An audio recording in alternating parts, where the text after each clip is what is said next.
अंदर तो पार्टनर है, लेकिन जो क्रिटिकल कई मेडिसिन है, इंडिया आज भी उसका एक बहुत बड़ा इंपोर्टर है। मैं आपको बताऊं, कई क्रिटिकल मेडिसिन ऐसी हैं जो इंडिया को, लाइफ सेविंग ड्रग्स वगैरह में, जो बाहर से मंगानी पड़ती हैं। तो ऐसा नहीं कि हम नेट एक्सपोर्टर हैं, हम दवाइयों के नेट इंपोर्टर भी हैं, और काफी बड़े इंपोर्टर भी हैं।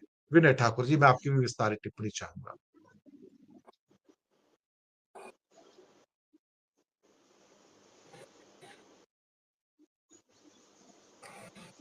धन्यवाद दिनेश जी। देखिए, आपने कुछ आंकड़े तो खोल ही दिए। हमको ये बात ध्यान में रखनी चाहिए कि जो दवाओं का जो व्यापार है या जो मांग है, उसकी प्रकृति क्या है। और एक चीज जो हाल में देखने में आई है वो ये कि ट्रंप की जो नीतियां है, वो जो भी घोषणा कर रहे हैं उससे पीछे नहीं हट रहे। तो पीछे नहीं हट रहे, इसका इसका सीधा सीधा मतलब है कि उनकी जो तैयारी है वो लंबी है। दो बातें यहाँ पे मुझे ध्यान में आती है। एक तो ये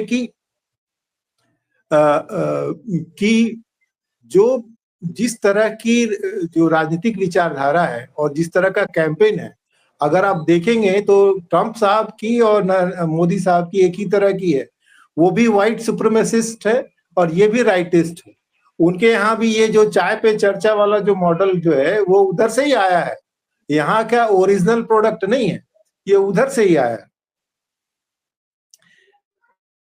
ये फार्मा सेक्टर की बात करते हुए मुझे एक जो ध्यान में आ रहा है वो सॉल्ट का मामला आ रहा है। और सॉल्ट को लेकर के इसलिए याद आ रहा है कि कभी जो था, सॉल्ट जो था वो मोनोपोली हुआ करता था फ्रांस में राजा का, और हर एक व्यक्ति को 7 केजी सॉल्ट खरीदना ही पड़ता था।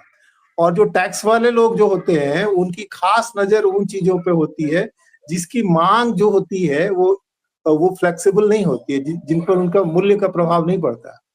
अब जो अमेरिका कोशिश कर रहा है, मुझे ये लगता है कि अमेरिका की जो लंबी रणनीति है वो ये रणनीति है कि वो किस तरह से भारत की जो स्ट्रेटेजिक इंडिपेंडेंस है या जो सोवरेंटी है उसको घेरे में ले पाए। देखिए, जो दवाएं हैं, मोबाइल है, इन सब के बगैर अब हम नहीं रह सकते।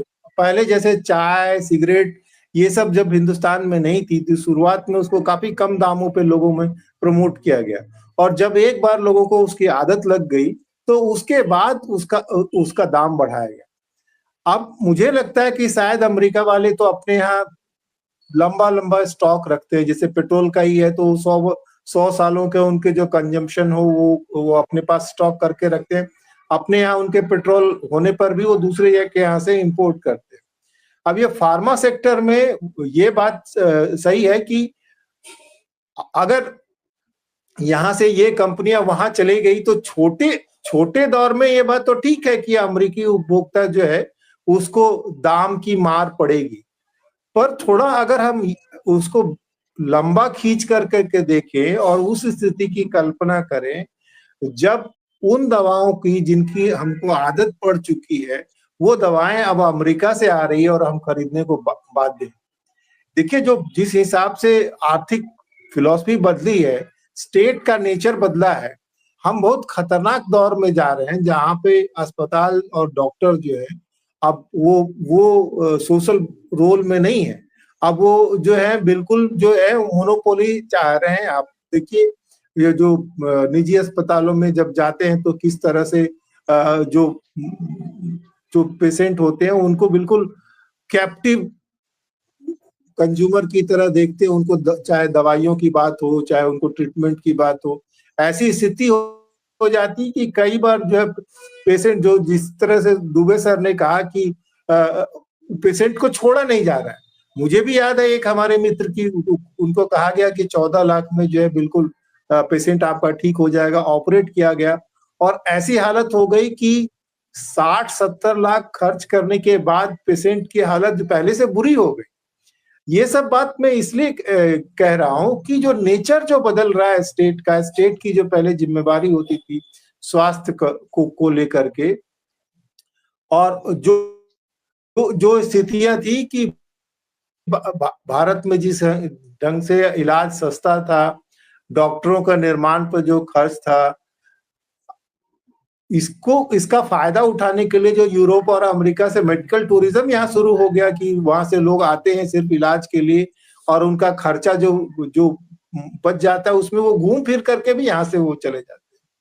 तो ये जो फार्मा सेक्टर पर जो हमला है ट्रंप का, वो हमारे यहाँ की जो आर्थिक आजादी के साथ साथ एक राजनीतिक हमला भी है, जिसको शायद हम भांप नहीं पा रहे हैं, और ये खतरनाक स्थिति है हमारे लिए, क्योंकि यहाँ भी लगातार प्राइवेट हॉस्पिटलों का जोर चल रहा है, इंश्योरेंस, मेडिकल इंश्योरेंस में निजी कंपनियों को बढ़ावा दे रहा है, स्टेट पीछे हट रहे हैं, और अब ऐसा लग रहा है कि जो अमेरिका इस बात पर तुला हुआ है कि आप जो नए दाना चाहते हो विश्व, हम आपको इस हैसियत में बिल्कुल नहीं रहने देंगे, और इसीलिए वो लगातार जो जिस क्षेत्र में भी हमारी थोड़ी सी सहूलियत है वहां वो लगातार आक्रमण कर रहा है, चाहे वो स्पेस का हो, चाहे वो फार्मा का हो, चाहे वो आईटी का हो, क्योंकि ये सब जो है वो बिल्कुल राइजिंग सेक्टर है।